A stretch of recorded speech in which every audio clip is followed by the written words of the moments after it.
During a storm, a poor girl helps an elegant gentleman with a flat tire on his luxury car. She has no idea that he is the director of the company that fired her mother weeks earlier. Surprised by the girl's maturity, the man begins to question his own decisions. This encounter changes the fate of a family and the future of an entire corporation. If this story interested you, don't forget to subscribe to our channel and tell us what city you're watching us from. We'll keep going. The rain fell in sheets across the Chicago skyline, turning the late autumn afternoon prematurely dark. 10-year-old Emma Parker hurried along the cracked sidewalk, her second-hand sneakers splashing through puddles, her faded blue backpack protected under her yellow raincoat. The hood had slipped back, and her brown hair was plastered against her face, but she didn't bother fixing it. There was no one to see her anyway. Emma had stayed late at school to finish a science project. Her mother couldn't afford the materials for her to work on it at home. The faculty sponsor, Mrs. Wilson, had been kind enough to let her use the classroom supplies, but now Emma was running late.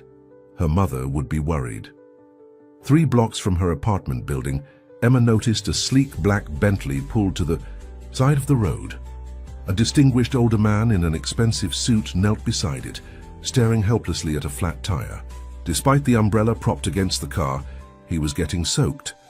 Emma hesitated. Her mother always told her to be careful around strangers, especially in this part of Chicago, but something about the man's frustrated expression made her pause. "You need help, sir," Emma called out, keeping a safe distance. The man looked up, surprised. Water dripped from his silver hair as he squinted at her through designer glasses. "I don't think there's much you can do, young lady, unless you happen to know how to change a flat tire." Emma smiled and stepped closer. "Actually, I do. My mom taught me last summer when we had a flat on our way to my grandmother's house." The man's eyebrows rose in disbelief. "You're what, 8? 9? "I'm 10, Emma replied, setting down her backpack under the shelter of a nearby storefront awning. "And I'm stronger than I look." The man chuckled, looking at her skeptically. "I appreciate the offer, but I've called my driver. He should be here soon." "How long ago did you call him?" The man checked his watch. "About 30 minutes. Now, in this traffic and weather, he might be stuck for a while," Emma said matter-of-factly. "We could have the tire changed before he gets here." The man studied her for a long moment, then gestured to the trunk. "Well, I suppose it can't hurt to try. I'm William Sterling. By the way."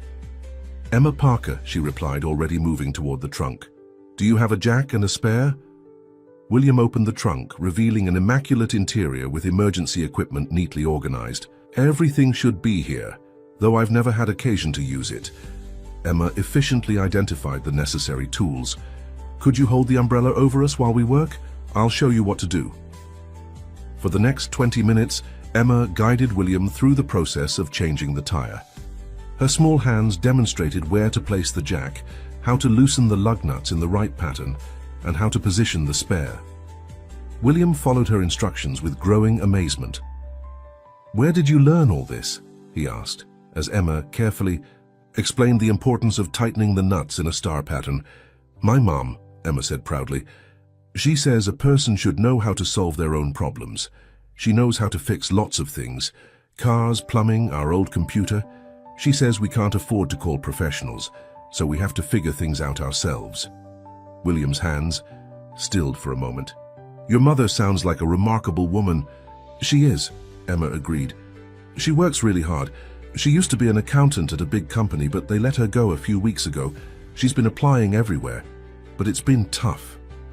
William's expression changed subtly. "I'm sorry to hear that. What company did she work for?" "Sterling Innovations," Emma replied, focused on securing the last lug nut. She was really sad about it. She loved her job. William's face paled slightly, but Emma didn't notice. She was too busy admiring their handiwork. "There, all done," she announced. "You should get the real tire fixed as soon as possible. The spare isn't meant to be used for long." William stood up slowly, looking at the changed tire and then at the soaking wet child before him. "Emma, you are quite extraordinary. You've saved me a considerable amount of time and trouble today." Emma shrugged. wiping her hands on her already wet jeans. It was nothing. My mom always says we should help people when we can. More wisdom from your mother, William noted. Speaking of whom, it's getting late. May I give you a ride home? It's the least I can do to thank you.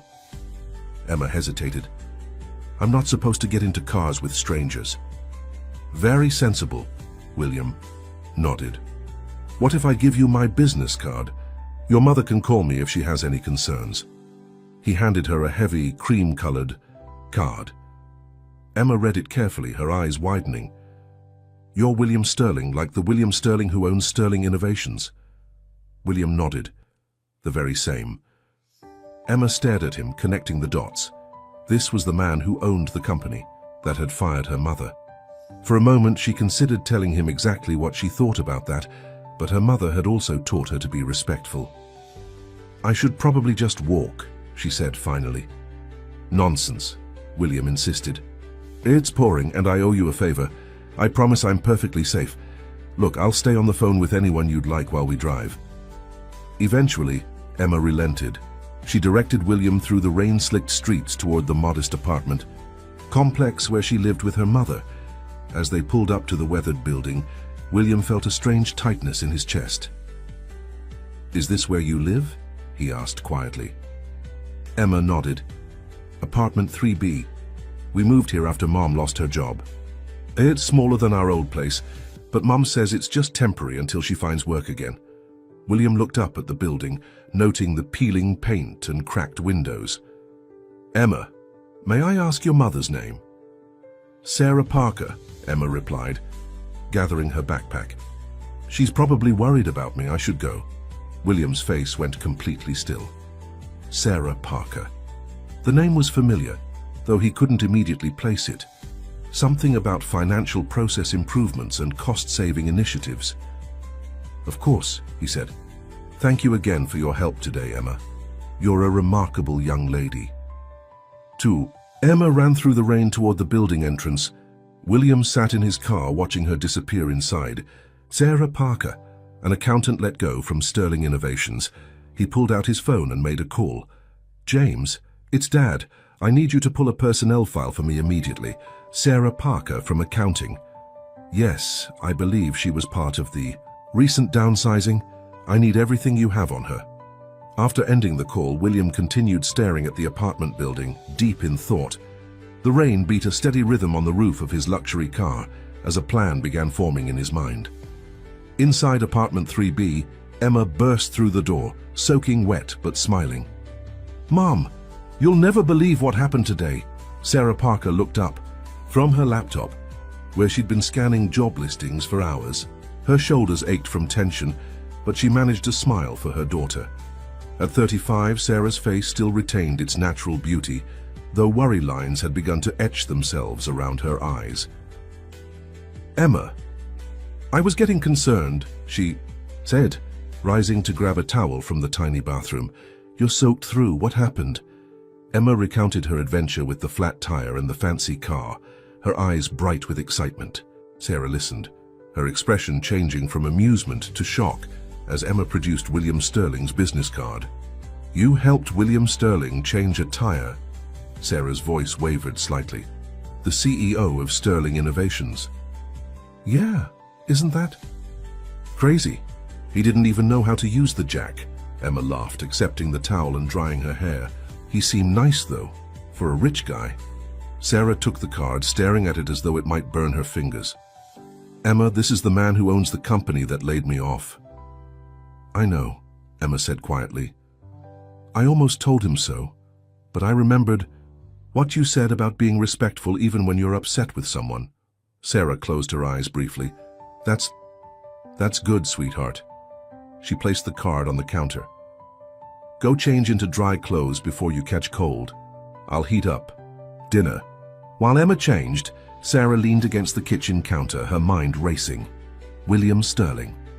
She had never met him personally during her 3 years at Sterling Innovations.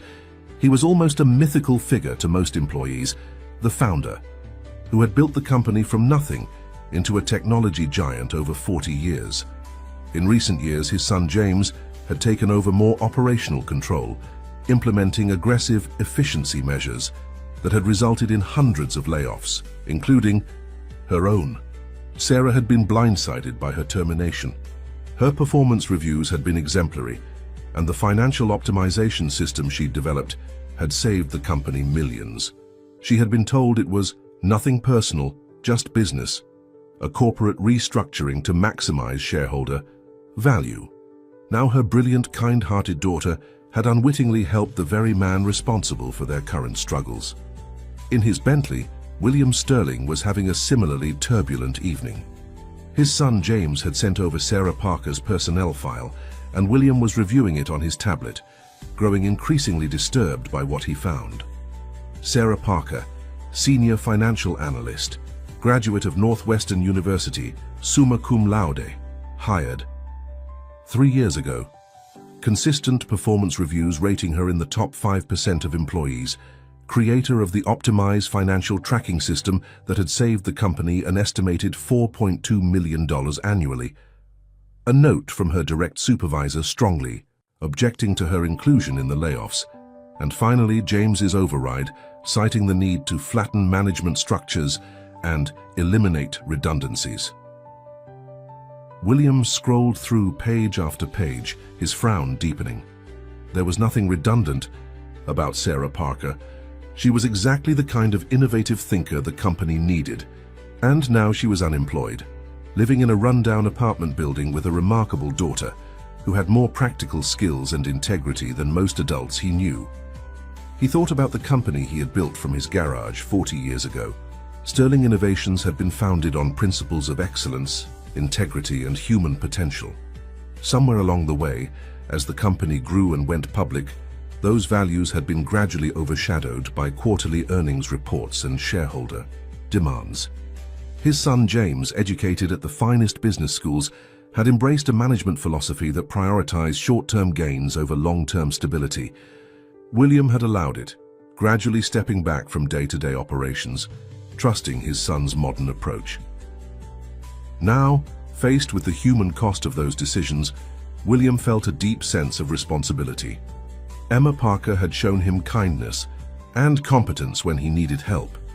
Her mother had been an exemplary employee who'd been discarded for the sake of a balance sheet. It wasn't right. William made a decision. He called his personal assistant. "Nancy, I need you to arrange something. Find out the banking details for a former employee named Sarah Parker. I want to make a personal deposit into her account, $25,000 labeled as administrative adjustment, severance recalculation. Make it happen tomorrow morning."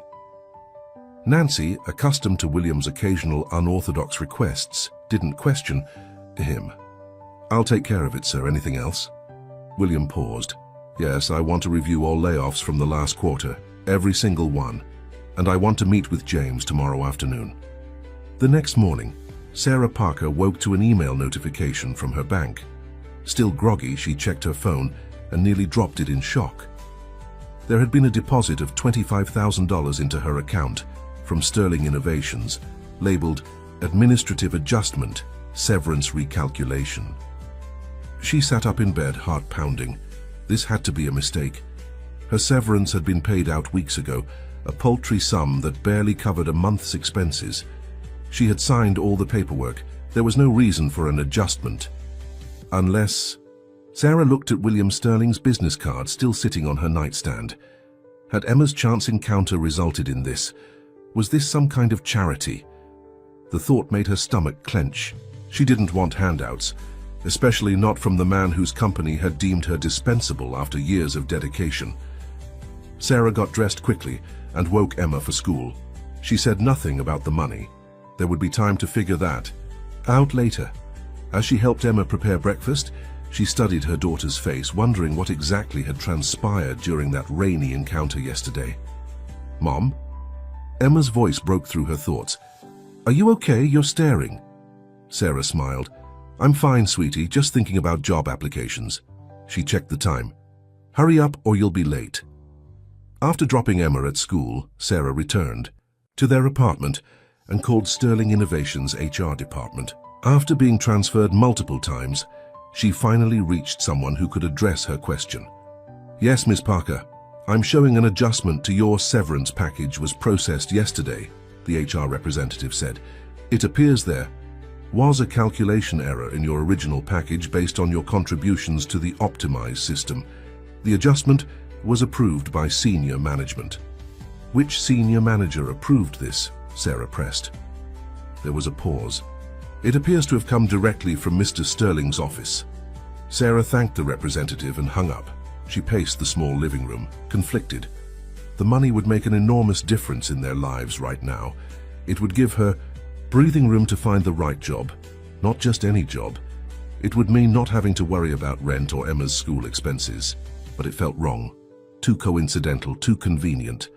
At Sterling Tower in downtown Chicago, William Sterling was meeting with his son James, a polished man in his early 40s with his father's sharp features, but none of his warmth. "Dad, what's this about reviewing the layoffs? That's all settled business," James said, irritation evident in his voice. William slid a folder across his desk. "Sarah Parker, explain to me why we let her go." James barely glanced at the file. She was part of the middle management restructuring. Her role was identified as non-essential. Non-essential? William's voice was dangerously quiet. She created a system that saves us millions every year. Her supervisor fought to keep her. How exactly is that non-essential? James shifted uncomfortably. The algorithms identified redundancies in the organizational structure. It wasn't personal. "Algorithms," William repeated. "James, I met Sarah Parker's daughter yesterday, a 10-year-old girl who changed my tire in the pouring rain because her mother taught her to help people and solve problems. They're living in Westside Haven now. You know, that rundown complex near the industrial district, because we decided her mother was redundant." "Dad, you can't make business decisions based on emotional encounters." "No," William interrupted, "but I can question decisions that don't align with the values this company was built on." "I'm not convinced we're making the right choices anymore, son." James stood up, straightening his tie. "The board is pleased with our direction. Profits are up 12% this quarter. And how many more Sarah Parkers will we sacrifice for another percentage point?" William asked softly. James had no answer. That evening, Sarah sat Emma down at their small kitchen table. The apartment was quiet except for the occasional rumble of the old refrigerator. "Emma, I need to ask you about Mr. Sterling," Sarah began carefully. "Did you tell him who I was? About me working at his company?" Emma nodded, pushing her spaghetti around her plate. "I told him you used to work at Sterling Innovations and got laid off. Was that wrong?" Sarah sighed. "No, sweetheart, it wasn't wrong. But something strange happened today." She explained about the mysterious deposit, watching her daughter's face carefully. Emma's eyes widened. "That's a lot of money. Do you think it's because I helped him?" "I think it might be," Sarah admitted. "And while it's very generous, I'm not comfortable accepting it. It feels like charity because you helped him, not because I earned it." Emma frowned. "But Mom, you did earn it. You always worked super hard at that company. Maybe Mr. Sterling just realized they made a mistake." Sarah reached across the table and squeezed Emma's hand. "Life is complicated, honey. Sometimes people with power and money think they can fix problems just by throwing money at them. But that doesn't address the real issues." "What are you going to do?" Sarah straightened her shoulders. "I'm going to call him tomorrow and decline the money. We'll be okay without it. I have some promising interviews lined up." Emma looked unconvinced, but nodded. "Can I ask you something, Mom?" "Of course. If Mr. Sterling made a mistake by letting you go, isn't it good that he's trying to fix it? Isn't that what you always tell me to do when I make mistakes?" Sarah opened her mouth to respond, then closed it again. Her daughter's simple logic was disarming. After a moment, she said, "You're right that owning up to mistakes is important. But there's a difference between genuinely fixing a problem and just throwing money at it to make yourself feel better." Emma considered this. "Maybe you should talk to him and find out which one he's doing." The next morning, after dropping Emma at school, Sarah steeled herself and called the number on William Sterling's business card. To her surprise, his assistant put her through immediately. "Miss Parker, William's deep voice came through the phone. "I've been hoping to hear from you." "Mr. Sterling," Sarah said formally, "I'm calling about the deposit made to my account. While I appreciate the gesture, I can't accept it.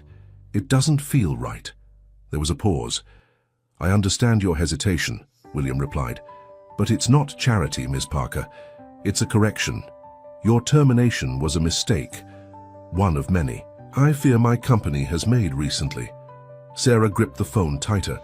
"With all due respect, sir, a sudden correction the day after your chance meeting with my daughter seems like quite a coincidence." "It is," William admitted. "Meeting Emma was illuminating. She's an extraordinary child, but the correction stands on its own merits. I've reviewed your file, Ms. Parker.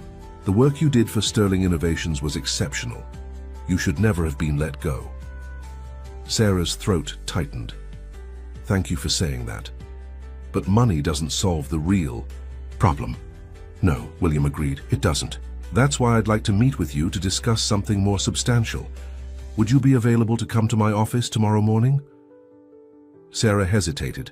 Part of her wanted to refuse outright, to maintain her dignity and independence, but another part, the practical part that worried about rent and Emma's future, whispered that she should at least hear him out. "I could be there at 10 a.m., she finally said. "Excellent.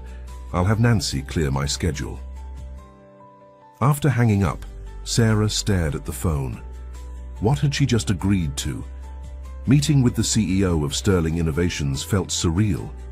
She had never even seen William Sterling in person during her time at the company. That night, Sarah told Emma about the upcoming meeting. Emma was uncharacteristically quiet throughout dinner, pushing her food around thoughtfully. "Is something wrong, sweetie?" Sarah asked. Emma looked up, her expression serious. "I was thinking about your meeting with Mr. Sterling tomorrow." "What about it?" "I think," Emma hesitated, "I think maybe I should go with you." Sarah nearly choked on her water. "What? No, Emma. This is a business meeting." "But I'm the reason he's talking to you," Emma pointed out. "And sometimes adults forget what's important when they're in big fancy offices talking about money and stuff." Sarah stared at her daughter, torn between amusement and astonishment. "Emma, I appreciate your concern, but this is something I need to handle myself." Emma nodded slowly, but Sarah could tell she wasn't convinced. The next morning, Sarah dressed in her best interview suit, a navy blue ensemble that had served her well in the past. She felt a pang of anxiety as she realized the suit was slightly loose. She'd lost weight over the stressful weeks since her termination. "You look beautiful, Mom," Emma said, watching her adjust her collar. Sarah smiled. "Thank you, sweetheart. Now remember, Mrs. Wilson will pick you up from school today since I might be late. Be good, okay?" Emma nodded solemnly. "I will. Good luck with Mr. Sterling." Sarah kissed the top of her head. "I'll tell you all about it tonight." Sterling Tower dominated the Chicago skyline, its gleaming glass exterior reflecting the morning sunlight. Sarah had worked in one of the lower floors for 3 years, but she'd never been to the executive level. As the elevator climbed to the 50th floor, her stomach twisted with nerves. William Sterling's assistant, Nancy, greeted her warmly and led her to a waiting area outside his office. "Mr. Sterling is just finishing up a call. He'll be with you shortly. Can I get you anything? Coffee? Water?" "Water would be nice, thank you," Sarah replied, sitting stiffly on an elegant leather chair. The waiting area offered a panoramic view of Chicago, the city spread out like a living map below. 10 minutes later, Nancy returned. "Mr. Sterling will see you now." Sarah stood, smoothing her skirt, and followed Nancy into a spacious corner office. William Sterling rose from behind, a massive desk extending his hand. "Ms. Parker, thank you for coming. Please have a seat." Sarah shook his hand firmly. "Thank you for inviting me, Mr. Sterling." William gestured to a seating area near the windows, moving away from the desk. "I prefer to have conversations over here, if you don't mind. Less formal." They sat in comfortable chairs facing each other. William studied her for a moment before speaking. "Ms. Parker, I want to be direct with you. After meeting Emma and reviewing your work history, I've come to believe that your termination was a serious error in judgment. I'd like to offer you your position back at Sterling Innovations." Sarah blinked, caught off guard by his bluntness. "I appreciate that, but—" "Actually," William continued, "not your old position. I'd like to offer you the role of Senior Director of Financial Operations, reporting directly to me. Your optimized system has proven invaluable, and I believe you're the best person to oversee its continued implementation and evolution." Sarah sat in stunned silence. Senior Director was several levels above her previous position, with significantly more responsibility and compensation. "Mr. Sterling," she finally managed, "while I'm flattered, this seems extreme. We've never even met before this week.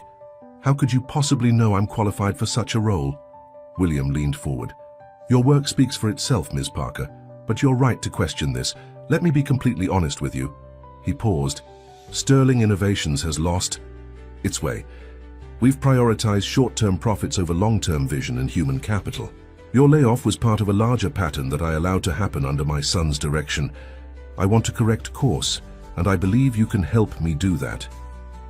Before Sarah could respond, the office door burst open.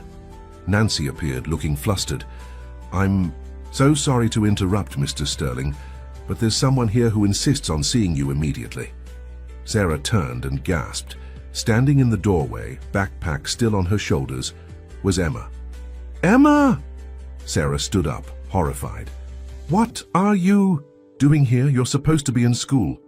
Emma stepped forward, her chin raised, determinedly. "I know, Mum, I'm sorry, but I had to come." She turned to William. "Mr. Sterling, before you hire my mum, I need to tell you something important." William, rather than looking annoyed at the interruption, seemed intrigued. "What might that be, Emma?" "My mum is the smartest, hardest working person I know. She stayed late at your company almost every night trying to make things better. When you fired her, she didn't even get mad. She just worked harder to find a new job. She's been protecting me, trying to make sure I don't worry. But I see her checking our bank account and skipping meals so I can have enough." Sarah felt tears stinging her eyes. "Emma, please." "No, Mom. He needs to hear this." Emma turned back to William. "If you're going to hire her back just because you feel guilty, don't do it. She deserves better than that. She deserves to work somewhere that really values her." The room fell silent. William looked from Emma to Sarah, his expression unreadable. Then, slowly, he smiled. "You're absolutely right, Emma. Your mother deserves to be valued for her skills and contributions, not because of my guilt." He turned to Sarah. "Ms. Parker, my offer stands, but with an addition. I'd also like you to join a task force I'm creating to review all recent layoffs and recommend reinstatements where appropriate. Your perspective would be invaluable." Sarah looked at her daughter, then back at William Sterling. Something in his eyes told her this wasn't just charity or guilt. There was a genuine desire for change. "I'll need time to consider your offer," she said carefully. William nodded. "Of course, take all the time you need." He glanced at Emma with undisguised admiration. "You've raised a remarkable daughter, Miss Parker. She reminds me of why I started this company in the first place." As they prepared to leave, William handed Sarah a folder. "My direct contact information along with details of the position. I hope to hear from you soon." In the elevator heading down, Sarah looked at Emma sternly. "You are in big trouble, young lady. Skipping school, coming all the way downtown by yourself." Emma looked at her feet. "I know, I'm sorry, but I had to make sure he wasn't just feeling sorry for us." Despite herself, Sarah felt a smile tugging at her lips. "How did you even get here?" "Google Maps," Emma shrugged. "And I used some of my birthday money for the bus fare." Sarah shook her head, torn between exasperation and pride. "We'll discuss your punishment later, but for now..." She knelt down to Emma's level. "Thank you for standing up for me. That was very brave." Emma hugged her tightly. "Are you going to take the job?" Sarah looked down at the folder in her hand. "I don't know yet. It's a big decision." "Whatever you decide," Emma said confidently, "it'll be the right choice. You always make the right choices, Mom." Sarah wished she shared her daughter's certainty. 1 week later, Sarah Parker walked through the gleaming lobby of Sterling Tower, employee badge clipped to her tailored charcoal suit. She had accepted William Sterling's offer after careful consideration and numerous discussions with Emma. The position came with a substantial salary increase, enough to move them back to their old neighborhood and ensure Emma's college fund remained intact. But money wasn't what had convinced her. It was William's sincerity and his commitment to reviewing the company's direction. He had shared his vision of returning Sterling Innovations to its foundational values, and Sarah found herself inspired by the challenge. As she rode the elevator to the executive floor, her new workspace, Sarah felt a mixture of anticipation and anxiety. She would be the newest and youngest member of the executive team, and the only one who had recently been deemed expendable by the same company. The elevator doors opened, and Nancy greeted her with a warm smile. "Good morning, Ms. Parker. Mr. Sterling asked me to show you to your office and help you get settled." Sarah followed Nancy down a corridor of glass-walled offices. Several executives looked up as she passed, their expressions ranging from curious to openly skeptical. She held her head high, refusing to be intimidated. "Here we are," Nancy said, stopping at a corner office with a spectacular view of Lake Michigan. "Mr. Sterling thought you might appreciate the eastern exposure." Sarah stepped into the spacious office, momentarily overwhelmed. The room was 3 times the size of her old cubicle, with elegant furnishings and state-of-the-art technology. "Your team is eager to meet you," Nancy continued. "They'll be gathering in Conference Room A at 10 a.m. I've prepared a brief on each member for you to review beforehand." She handed Sarah a tablet. "And Mr. Sterling would like to see you at 9:30 before your team meeting." Left alone, Sarah set her bag on the desk and moved to the window. The morning sun glinted off the lake's surface, boats already dotting the water. She took a deep breath. This was really happening. At 9:30, Sarah knocked on William Sterling's office door. "Come in, Sarah," he called, since accepting the position. They had moved to a first-name basis at his insistence. William was reviewing documents but set them aside when she entered. "How does it feel to be back?" "Surreal," Sarah admitted. "But good. I'm ready to get started." William nodded approvingly. "I've assembled your team based on your recommendations. The task force for reviewing layoffs will have its first meeting tomorrow. Today I want you to focus on getting to know your department and beginning the optimized system expansion." "I appreciate your confidence in me," Sarah said, "but I should warn you, there may be resistance. I've already noticed some looks from the executive team." William's expression hardened slightly. "Yes, I expect there will be. Change is never comfortable, especially for those who benefited from the previous direction. My son, in particular, may present challenges. James doesn't approve of my appointment. James believes I'm allowing sentimentality to cloud my judgment," William said dryly. "He'll come around when he sees results." He stood up. "Ready to meet your team?" Conference Room A was filled with about 20 people when Sarah and William entered. The conversations immediately ceased, all eyes turning to them. "Good morning, everyone," William began. "I'm pleased to introduce Sarah Parker, our new Senior Director of Financial Operations. Many of you are already familiar with Sarah and her exceptional work on the optimized system. She'll be leading the expansion of that project, along with several new initiatives we'll be rolling out in the coming months." William continued with a brief overview of the company's renewed focus on innovation and human capital, then turned the floor over to Sarah. As Sarah moved to the front of the room, she scanned the faces before her. Most were neutral, professional. A few showed genuine enthusiasm. But one face in the back, an older woman with steel grey hair pulled into a severe bun, wore an expression of undisguised skepticism. "Thank you, William," Sarah began. "It's good to be back at Sterling Innovations, and I'm excited about the work ahead of us. The optimized system was just the beginning of what we can accomplish together. I believe in transparency and collaboration, so my door is always open. I want to hear your ideas, concerns, and insights." Sarah outlined her vision for the department, emphasizing both innovation and ethical practices. As she spoke, she noticed the gray-haired woman's expression shifting from skepticism to grudging interest. After the meeting, as team members approached to introduce themselves, the woman hung back. When the crowd thinned, she finally stepped forward. "Margaret Holloway," she said, extending her hand, "Senior Financial Analyst." Sarah shook her hand firmly. "It's a pleasure to meet you, Margaret." "I've been with Sterling Innovations for 32 years, Margaret said without preamble. "Seen CEOs and directors come and go, seen good ideas and bad ones. Your optimized system was one of the good ones." "Thank you," Sarah replied, surprised by the compliment. Margaret's eyes narrowed slightly. "But I have to wonder why someone who was laid off 3 weeks ago is suddenly directing the department. No offense intended." "None taken," Sarah said. "It's a fair question. The simple answer is that the layoffs were a mistake. Not just mine, but many others. Part of my role will be helping to correct that mistake." Margaret studied her for a long moment. Well, I'm reserving judgment. Actions speak louder than words in this business."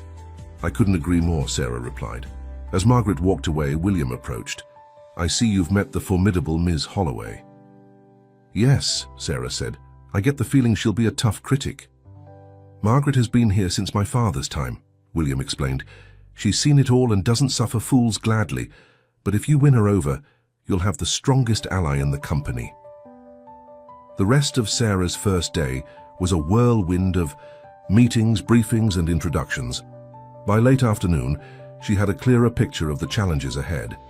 The optimized system needed significant updates to accommodate new financial regulations. Several key team members had left during the layoffs, creating knowledge gaps, and beneath the surface, there was a current of uncertainty about the company's direction. As Sarah prepared to leave for the day, there was a knock at her office door. She looked up to see James Sterling standing in the doorway, impeccably dressed, in a designer suit. "Miss Parker," he said coolly, "I thought I should introduce myself properly. James Sterling, Chief Operating Officer." Sarah stood and extended her hand. "Sarah Parker, it's good to meet you, Mr. Sterling." James shook her hand briefly. "My father speaks highly of your work. I trust you'll live up to his expectations." "I intend to exceed to them," Sarah replied evenly. A thin smile crossed James's face. "Ambitious, I like that. Just remember, Sterling Innovations is a business, not a charity. We answer to our shareholders." "I'm well aware of that," Sarah said, "but long-term shareholder value depends on sustainable practices and investing in human capital. That's where I intend to focus." James's smile didn't reach his eyes. "We'll see how that approach fares in the quarterly reports. Welcome aboard, Ms. Parker." After he left, Sarah sat back down, processing the interaction. The tension between William's vision and James's approach was palpable. She would need to navigate those waters carefully. That evening, when Sarah picked up Emma from Mrs. Wilson's house, her daughter bombarded her with questions about her first day. "Did you have a big office? Did people like you? Was Mr. Sterling nice? Did you get to make any big decisions?" Sarah laughed. "Yes, mostly yes and not yet. It was a good first day, but there's a lot of work ahead." "Are you happy you took the job?" Emma asked as they walked to their apartment building. They would be moving back to their old neighborhood at the end of the month. Sarah considered the question. "I think so. It's a challenge, but it feels right. I have a chance to make real changes." "I knew you'd be awesome," Emma said confidently. "Mr. Sterling is lucky to have you." Sarah smiled at her daughter's unwavering faith. If only everyone at Sterling Innovations shared it. Over the next few weeks, Sarah threw herself into her new role. The optimized system expansion progressed rapidly under her direction. She held individual meetings with each team member, learning their strengths and concerns. And she began the delicate process of reviewing recent layoffs, identifying valuable employees who had been let go for arbitrary reasons. Margaret Holloway proved to be both her toughest critic and most valuable resource. The older woman challenged every decision, demanded justification for every change, and questioned Sarah's authority at every turn. But she also provided crucial institutional knowledge and, when convinced of an idea's merit, became its strongest advocate. One evening, after most employees had left for the day, Sarah found Margaret still at her desk, reviewing financial projections. "It's almost 8 p.m., Margaret," Sarah said. "The numbers will still be here tomorrow." Margaret looked up, adjusting her reading glasses. "I could say the same to you." Sarah smiled. "Fair point. Can I at least convince you to take a coffee break with me?" To her surprise, Margaret agreed. In the empty executive lounge, as they sipped coffee, Margaret finally asked the question Sarah had been expecting. "Why did Sterling bring you back?" "Really?" Sarah considered her answer carefully. "Chance brought us together, his granddaughter, and my kindness opened his eyes. But I believe he genuinely wants to return the company to its original values." Margaret's eyebrows rose. "Granddaughter? William doesn't have grandchildren. James isn't married." Sarah realized her mistake. "I'm sorry. I meant my daughter, Emma. She helped him change a flat tire, and it led to our reconnection." "Ah," Margaret nodded slowly. "The famous Emma, William has mentioned her, sounds like a remarkable child." "She is," Sarah said proudly. Margaret studied her coffee cup. "You know, I had my doubts about you, Parker. Thought you might be just another pretty face William brought in on a whim. But I've been watching your work. You're the real deal." Coming from Margaret, this was high praise indeed. "Thank you. That means a lot." "Don't thank me yet," Margaret warned. "There are storms coming. James and his faction won't give up control easily. And the board is divided on William's new direction. You're going to need allies." Sarah met the older woman's gaze directly. "Are you offering to be one?" A slow smile spread across Margaret's face. "I might be, provided you keep proving yourself." As Sarah drove home that night, she felt a growing sense of both accomplishment and apprehension. She was making progress, winning over key players like Margaret. But the warnings about James and the board lingered in her mind. Something told her the real challenges were just beginning. The boardroom of Sterling Innovations hummed with tension. Morning sunlight streamed through floor-to-ceiling windows, illuminating the 20 executives seated around the massive walnut table. At one end sat William Sterling, his posture relaxed but his eyes sharp. At the opposite end, James Sterling reviewed documents on his tablet, occasionally glancing at his father with barely concealed irritation. Sarah sat midway down the table, acutely aware of being the newest person in the room.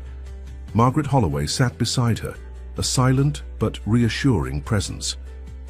After a month at Sterling Innovations, Sarah had proven herself competent and innovative, but this quarterly board meeting would be her first major test in front of the full executive team and board of directors.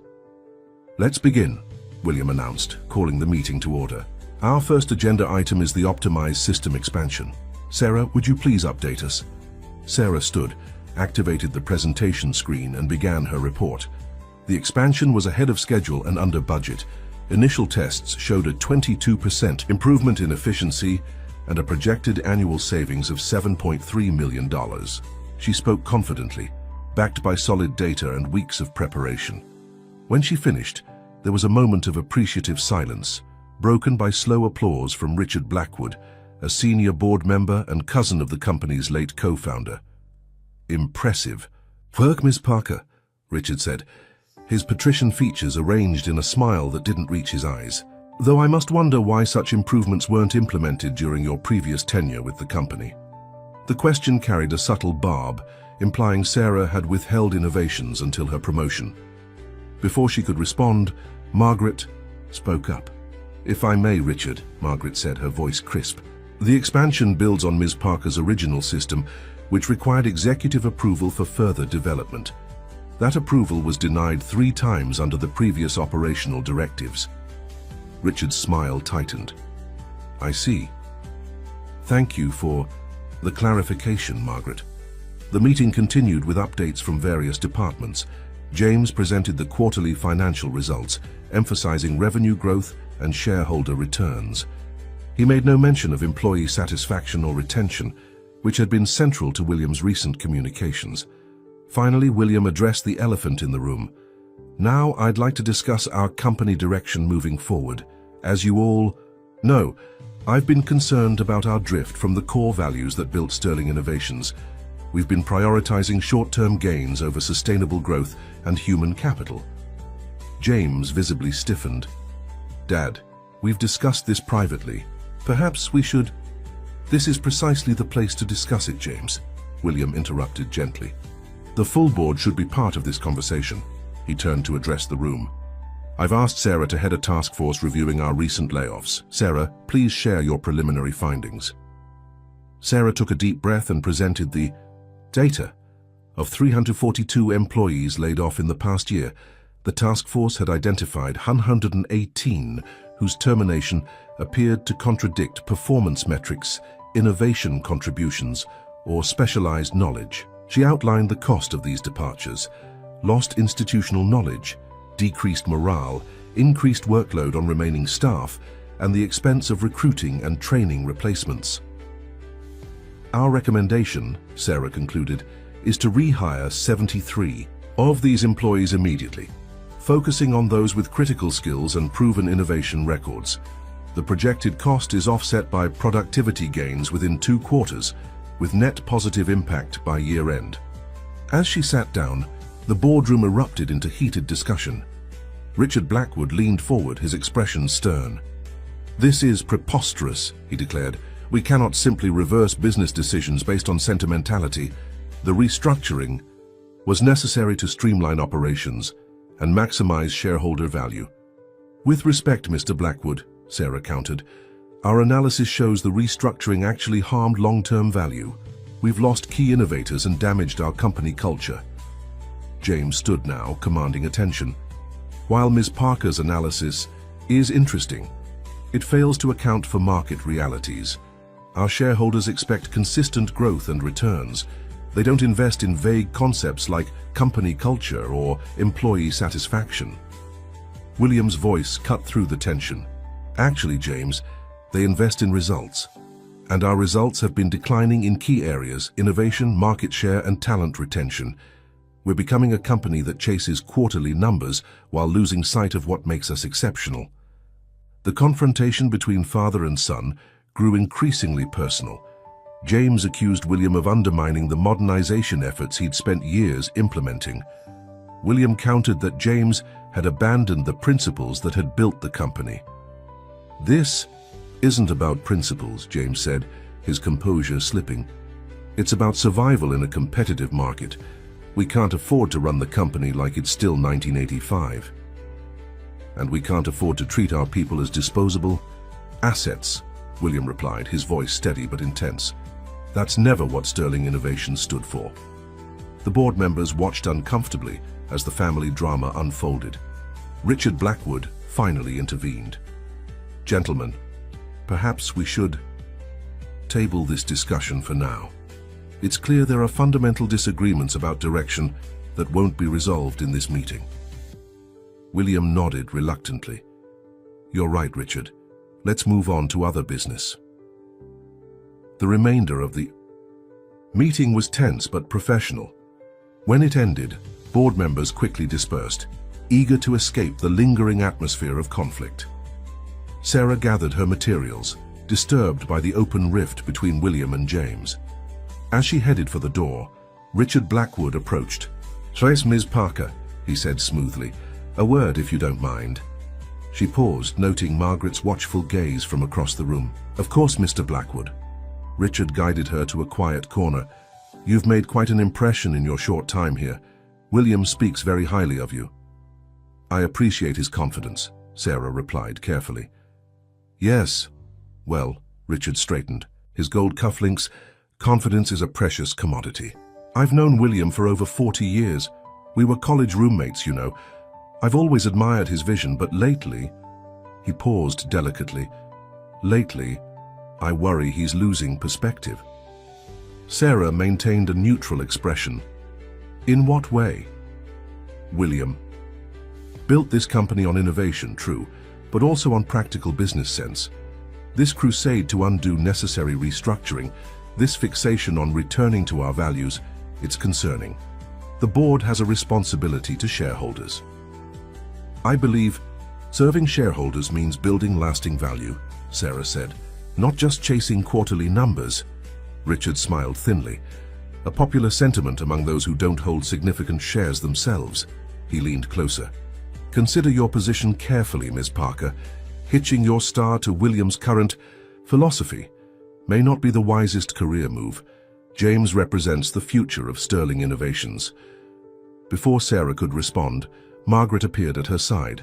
Sarah, we're going to be late for the department meeting. Richard stepped back.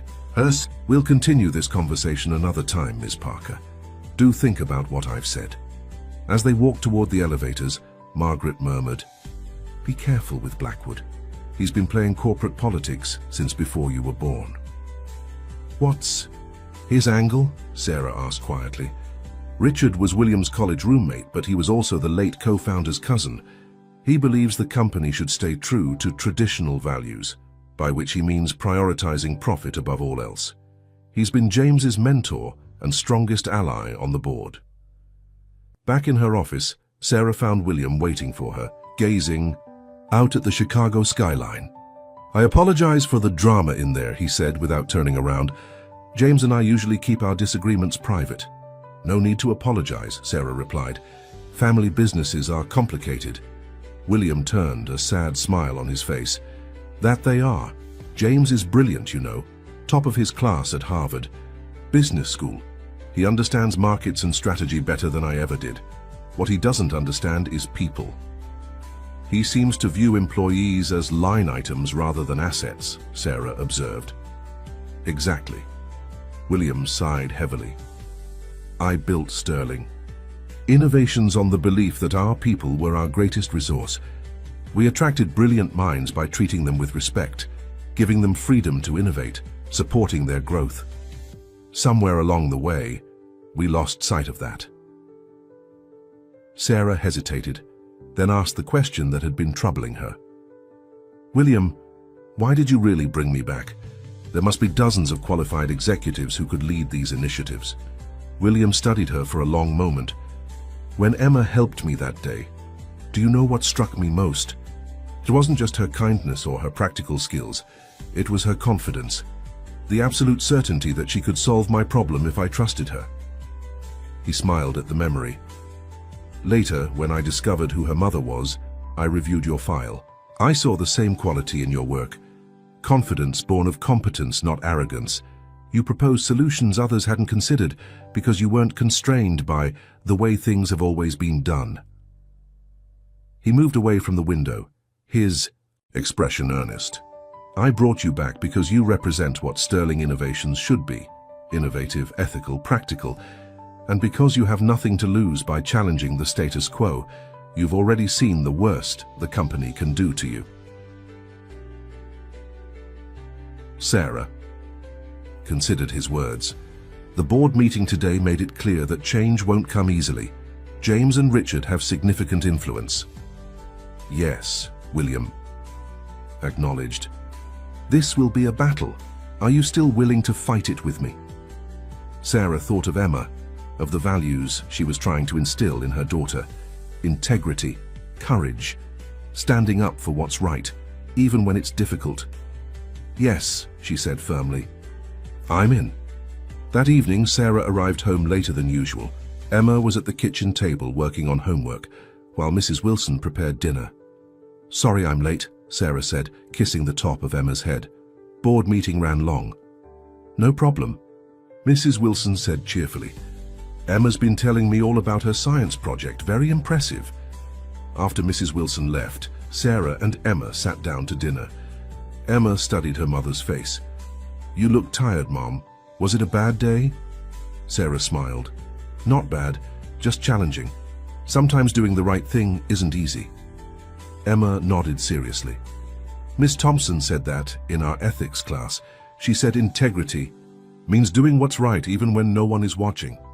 Your Miss Thompson is very wise, Sarah said. How was your day?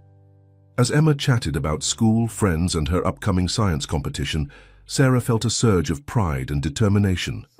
This was what mattered, creating a world where her daughter could thrive, where integrity and hard work were valued over shortcuts and self-interest. Later that night, after Emma was asleep, Sarah received a text message from an unknown number. "Watch your back. Not everyone appreciates your interference." She stared at the message, a chill running down her spine. The battle lines had been drawn, and it seemed some players didn't intend to fight fair. 3 months after the contentious board meeting, Sarah stood at her office window, watching the first snowfall of the season dust Chicago in white. She had shown William the threatening text message, but they had agreed to remain vigilant rather than escalate the situation without more information. Since then, there had been no further threats, and Sarah had almost convinced herself it was an empty intimidation tactic. The rehiring initiative was well underway, with 43 former employees already back at Sterling Innovations. Each return was carefully documented, with performance metrics tracked to demonstrate the business value of the decisions. The optimized system expansion had been fully implemented, generating efficiencies that exceeded projections. By most measures, Sarah's initiatives were succeeding, yet the company remained divided. William and James maintained a professional relationship in public, but their philosophical differences created an undercurrent of tension throughout the organization. Employees aligned themselves with either the old guard or the new vision, creating informal factions. Richard Blackwood had grown increasingly vocal in his criticism of what he called the emotional management style infiltrating the company. A knock on her door interrupted Sarah's thoughts. Margaret entered, her expression grave. "You need to see this," she said, handing Sarah a tablet displaying the financial news site Bloomberg. The headline made Sarah's blood run cold. "Sterling Innovations under investigation for accounting irregularities." The article claimed anonymous sources had provided evidence of financial misreporting dating back 6 months, precisely when Sarah had rejoined the company. "This is absurd," Sarah said, scanning the article. "Our financials are meticulously documented." "Of course they are," Margaret agreed, "but perception matters. The stock is already down 4% in pre-market trading." Sarah's phone rang, William calling an emergency executive meeting. When she arrived at the conference room, the atmosphere was thick with tension. James paced near the windows while William conferred quietly with the company's legal counsel. Other executives whispered in clusters, falling silent when Sarah entered. "Thank you all for coming on short notice," William began once everyone was seated. "As you've likely seen, we're facing serious allegations. I want to be absolutely clear. Sterling Innovations maintains the highest standards of financial reporting and ethical conduct. These allegations are unfounded, and we will cooperate fully with any investigation to prove that." The legal counsel, a stern woman named Victoria Lambert, outlined the situation. The SEC had received documents purporting to show accounting manipulation, specifically in areas related to the optimized system implementation and the rehiring initiative. While the allegations were vague, they were serious enough to warrant an official inquiry. "The timing is suspicious," Victoria noted. "These allegations surfaced just as quarterly reports were about to demonstrate the success of our new initiatives." James, who had remained silent until now, spoke up. "While the timing may be suspicious, we need to address the substance of the claims. The documents apparently implicate specific executives." His gaze shifted meaningfully to Sarah. The implication was unmistakable. "If you have something to say, James, say it directly," William challenged, his voice dangerously quiet. James faced his father. "The allegations center on projects directly overseen by Ms. Parker. That's not an accusation, it's a fact. And given her unconventional rehiring and rapid promotion, it raises questions that we need to address head-on." Sarah felt the eyes of everyone in the room on her. "I welcome any investigation," she said firmly. "The optimized system and rehiring initiative are fully documented, with multiple layers of oversight and approval. There has been no manipulation of data or financials under my direction." Victoria Lambert raised a hand. "No one in this room is making accusations, but we need to prepare for public scrutiny. The board will expect a response, and shareholders will demand reassurance."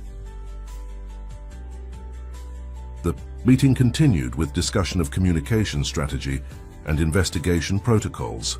Throughout, Sarah was acutely aware of the subtle shift in how some executives regarded her, a new wariness, a hint of doubt.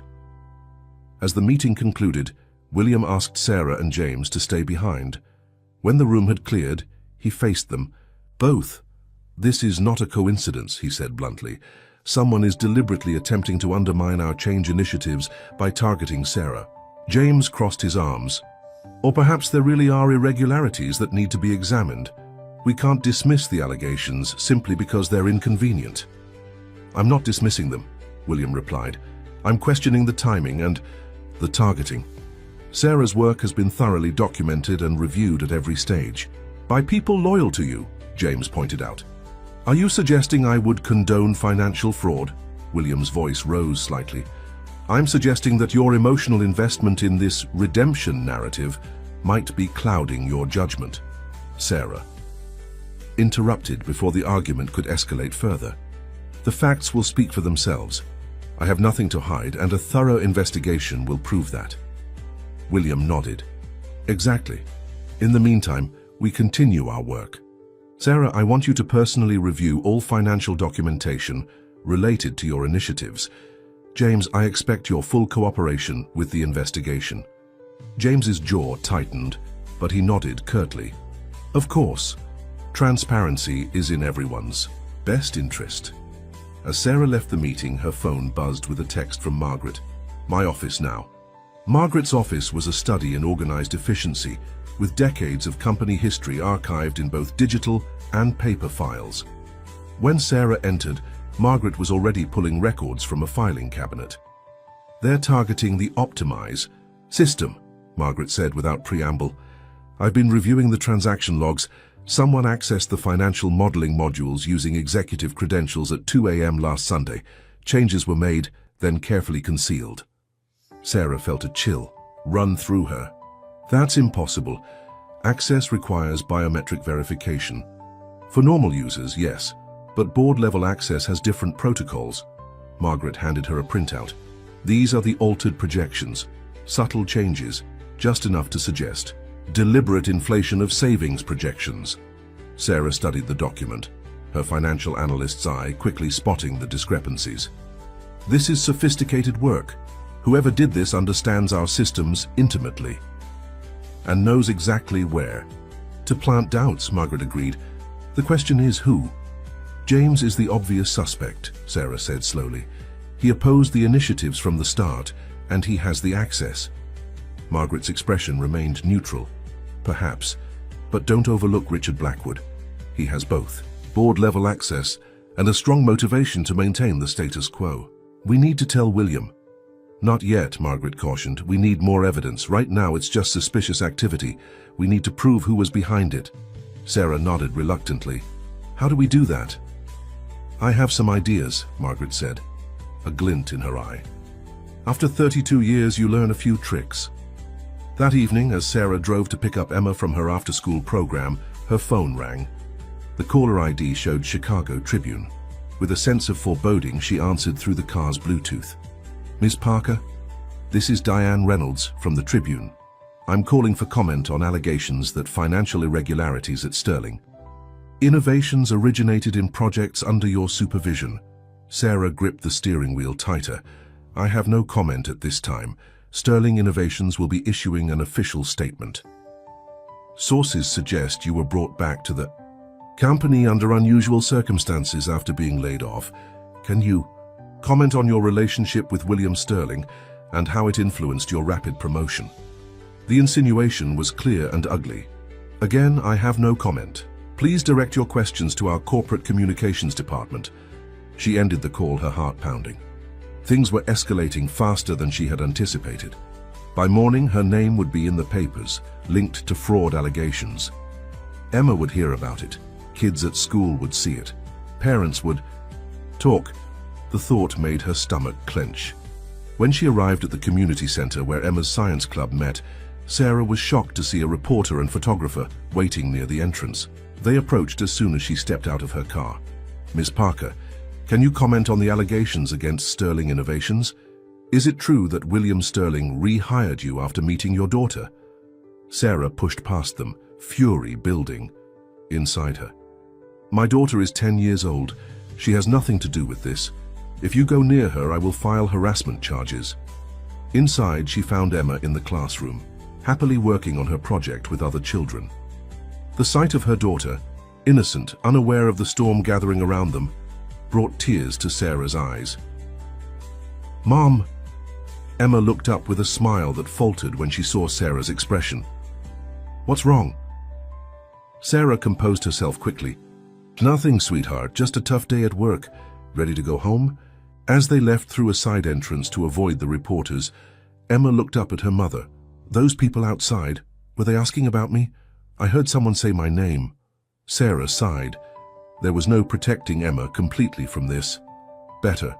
She hear a version of the truth from her mother than garbled rumors from classmates. "Some people at work are making false accusations about me," she explained carefully as they drove home. "Those reporters want to ask questions about it. But you don't need to worry, the truth will come out." Emma was quiet for a moment. "Is it because of Mr. Sterling? Because I helped him with his tire?" Sarah was startled by her daughter's perceptiveness. "Why would you think that?" "Because things were okay before that. Then I helped him and you got your job back and now people are saying bad things." Emma's logic was simple but piercing. "It's more complicated than that, honey. Some people at the company don't like the changes Mr. Sterling and I are making. They're trying to stop us by making it look like we did something wrong." "That's not fair," Emma protested. "No, it's not, but we'll handle it. The important thing is to always tell the truth and do what's right, even when it's difficult." At home, Sarah checked her email to find dozens of messages, colleagues, expressing support or distancing themselves, media requests, and one from William asking her to call him immediately. "Sarah," William's voice was grave when she called. "Things are moving quickly. The board has called an emergency meeting for tomorrow morning. Richard is pushing for you to be placed on administrative leave during the investigation." "That would be tantamount to admitting guilt," Sarah objected. "I know I'm fighting it, but you should be prepared. How are you holding up?" Sarah glanced toward Emma's room, where her daughter was working on homework. "I've been better. There," were reporters at Emma's school. William's intake of breath conveyed his dismay. "I'm so sorry, Sarah. This has gone too far. I promise you we will get to the bottom of this." After they hung up, Sarah sat at her kitchen table, staring at her laptop screen. On impulse, she opened the Optimize system remotely and began reviewing access logs herself. Margaret had been thorough, but Sarah knew the system better than anyone. There might be patterns only she would recognize. Hours later, as midnight approached, Sarah straightened suddenly. There it was, a subtle anomaly. In the access patterns, board-level credentials had been used, but the digital signature didn't match the typical patterns of either James or Richard. This was someone else, someone trying to mimic their access patterns. She was about to call William when her laptop screen suddenly went blank. A moment later, a message appeared. "Stop digging or Emma's academic future becomes collateral damage." Sarah stared at the screen in horror. They were threatening her daughter now. This had gone beyond corporate politics. Someone was willing to harm a child to protect their interests. In that moment, something changed in Sarah. Fear gave way to cold, focused anger. Whoever was behind this had just made their biggest mistake. They had threatened Emma, and Sarah would stop at nothing to uncover the truth and protect her daughter. The Sterling Innovations boardroom was silent except for the gentle hum of the ventilation system. Outside, Chicago was experiencing the first major snowstorm of winter. White flakes swirling past the windows and accumulating on the ledges. Inside, a different kind of storm was brewing. Sarah sat alone at the long table, waiting for the emergency board meeting to begin. She had arrived deliberately, early, wanting to project confidence and control. The threat against Emma had kept her awake most of the night, but rather than breaking her, it had crystallized her resolve. She had dropped Emma at school with additional security arrangements. William had insisted on providing a driver and security detail when she told him about the threat. The door opened, and board members began filing in, followed by executives. Sarah noted their expressions, some sympathetic, others carefully neutral, a few openly hostile. Richard Blackwood entered with James Sterling, the two men deep in conversation. William was the last to arrive, his face grave but determined. "Thank you all for attending on such short notice," William began once everyone was seated. "As you know, allegations have been made regarding financial irregularities at Sterling Innovations. The purpose of this meeting is to address these allegations and determine our course of action." Richard Blackwood cleared his throat. "I believe the first order of business should be to place Ms. Parker on administrative leave pending a full investigation. This would demonstrate to shareholders and regulators that we take these allegations seriously." Several board members nodded in agreement. William's expression hardened. "Before we take any such action, I think we should hear from Ms. Parker. Directly, Sarah." Sarah stood outwardly calm despite her racing heart. "Thank you, William. I want to state unequivocally that I have engaged in no financial impropriety. The allegations are false, and I believe they have been manufactured specifically to undermine the change initiatives that many of you voted to support." She distributed folders to each board member. These documents demonstrate that the irregularities in question were introduced into our systems through unauthorized access using board-level credentials. The access occurred at times when I was demonstrably elsewhere, as confirmed by building security logs and electronic timestamps. As the board members reviewed the documents, Sarah continued, "Furthermore, I have evidence that someone has been attempting to conceal their digital tracks by mimicking access patterns of legitimate users. This is not the work of an external hacker, but someone with intimate knowledge of our systems and security protocols." Richard Blackwood scoffed. "This proves nothing except that our systems may have vulnerabilities. It certainly doesn't exonerate you." "No," Sarah agreed, "but this might." She nodded to William, who signaled to his assistant. The assistant entered, accompanied by the head of IT security, Rajiv Mehta. "Mr. Mehta has been conducting an independent investigation at my request," William explained. "Rajiv, please share your findings." Rajiv, a serious young man with a reputation for brilliant cybersecurity work, stepped forward. "After Ms. Parker reported suspicious system access, I implemented enhanced monitoring protocols without informing the general staff. Last night, we detected another unauthorized entry attempt using board credentials." The room grew tense as Rajiv continued. "The attempt originated from a specific IP address." He paused, looking uncomfortable. "An IP address registered to the residential network of Richard Blackwood." All eyes turned to Richard, who had gone pale. "This is preposterous. I was home in bed at that hour. Anyone could have hacked my home network." "Perhaps," Rajiv acknowledged, "but the access also required biometric authentication matching your registered patterns, and we have security camera footage of you entering the building at 1:42 a.m. despite the fact that your official access card wasn't used." The room erupted in shocked murmurs. Richard's face flushed with anger. "This is a setup. William is framing me to protect his pet project and his protégé." He spat the last word, glaring. At Sarah, James Sterling, who had been notably silent until now, suddenly spoke. "Dad, is this true? Did you manufacture evidence against Richard?" William looked at his son with disappointment. "Is that really what you think of me, James? That I would frame an innocent man?" Before James could respond, the boardroom door opened again. Margaret Holloway entered carrying a laptop. "Forgive the interruption, but I have information relevant to this discussion." Richard stood abruptly. "This meeting is closed, Margaret. Whatever you have can wait." "Actually, it can't," Margaret replied calmly. She turned to the board. "For the past month, I've been conducting my own investigation into unusual financial activities. What I found was a pattern of small but significant transactions designed to create the appearance of inflation in the projected savings from the optimized system." She opened the laptop and displayed a series of transaction records. These manipulations were subtle, meant to be discovered during an external audit. They would create just enough doubt about the integrity of our financial reporting to trigger a full SEC investigation. Margaret fixed Richard with a steely gaze. "What's particularly interesting is that these transactions were authorized using our special administrative password."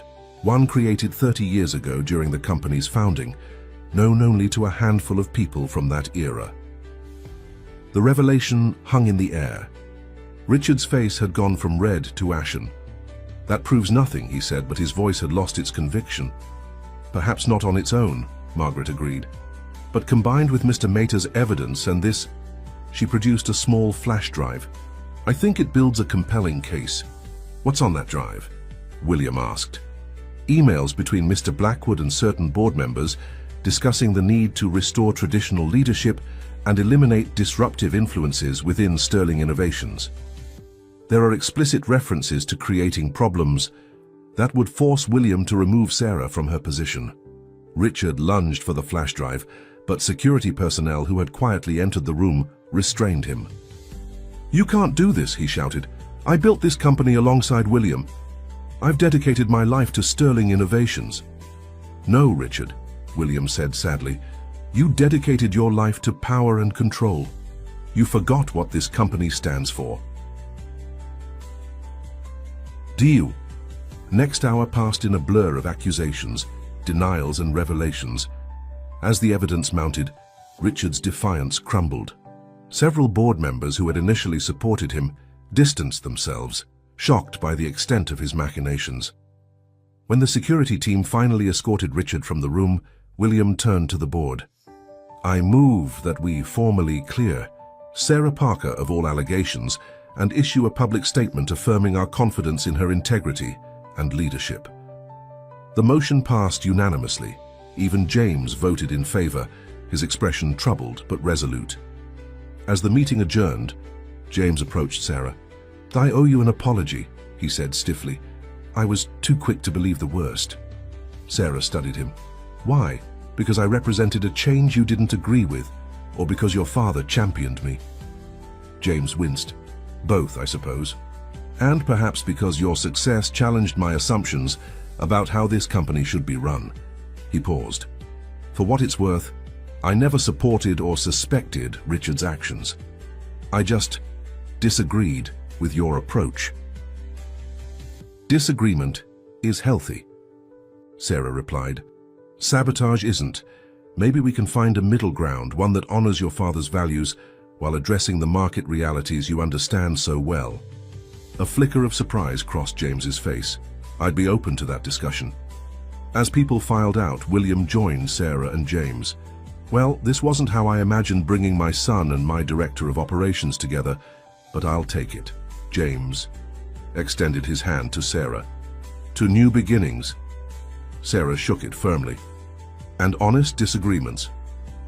William smiled, a weight visibly lifting from his shoulders. "I need to address the press. Sarah, would you join me?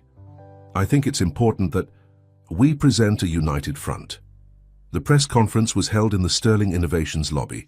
Reporters crowded around the podium as William explained the situation. A former executive had attempted to manipulate financial data to undermine company initiatives. Sarah had been falsely implicated, but was now completely exonerated. The company was cooperating with authorities, but did not expect any formal investigation to find wrongdoing. When William finished, a reporter called out, "Miss Parker, how does it feel to be vindicated?" Sarah stepped to the microphone. "Today isn't about vindication, it's about truth and integrity, values that Sterling Innovations is recommitting to under William's leadership. I'm grateful for the trust placed in me, and I look forward to continuing our work of building a company that values both innovation and human potential." Another reporter shouted, "Is it true that you met William Sterling when your daughter helped him change a flat tire?" Sarah smiled. "Yes, that's true. My daughter Emma taught Mr. Sterling that sometimes the most valuable help comes from unexpected places. It's a lesson we're applying throughout the company." As the press conference concluded, Sarah's phone buzzed with a text from Mrs. Wilson. "Emma saw you on the news. She's bursting with pride. Don't worry, she's safe and happy." Relief washed over Sarah. The worst was over. Emma was safe, her name was cleared, and the company was back on track. 6 months later, Sterling Innovations held a special ceremony in the company auditorium. Employees filled the seats, the atmosphere buzzing with anticipation. On stage, a large portrait covered in velvet stood next to the existing portrait of Martha, Sterling, William's late wife and company co-founder. William stepped to the podium. 50 years ago, my wife Martha and I founded this company on a simple principle. Innovation thrives when people are valued. Over time, we sometimes lost sight of that principle.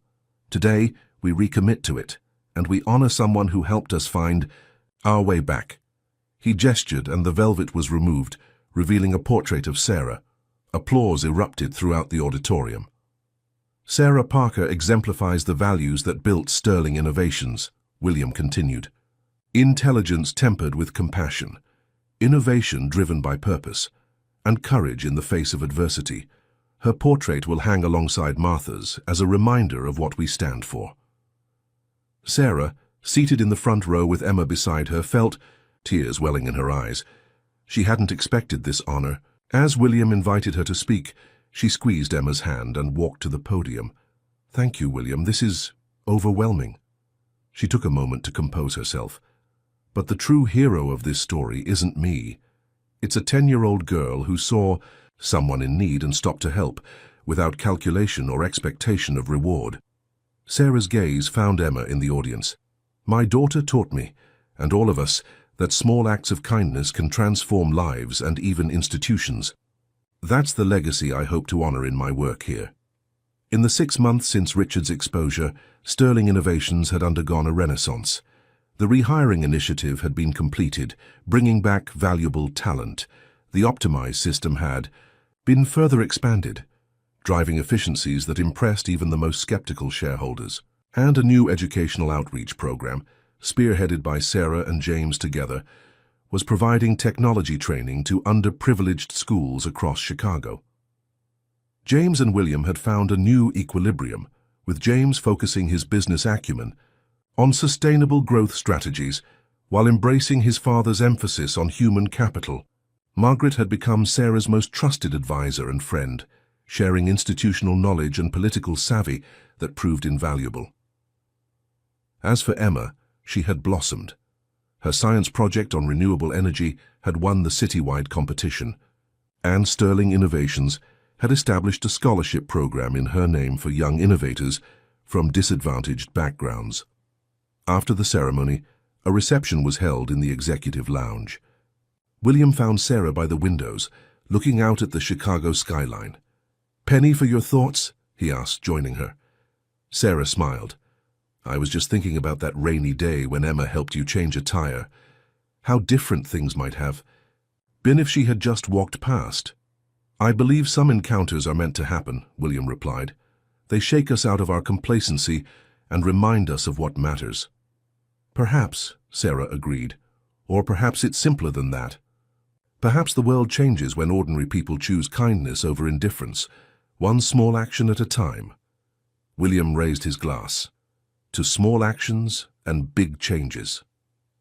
As they clinked glasses, Sarah caught sight of Emma across the room, deep in conversation with James about her latest invention idea. Her daughter's face was animated, hands gesturing excitedly as James listened with genuine interest. Sarah felt a profound sense of peace.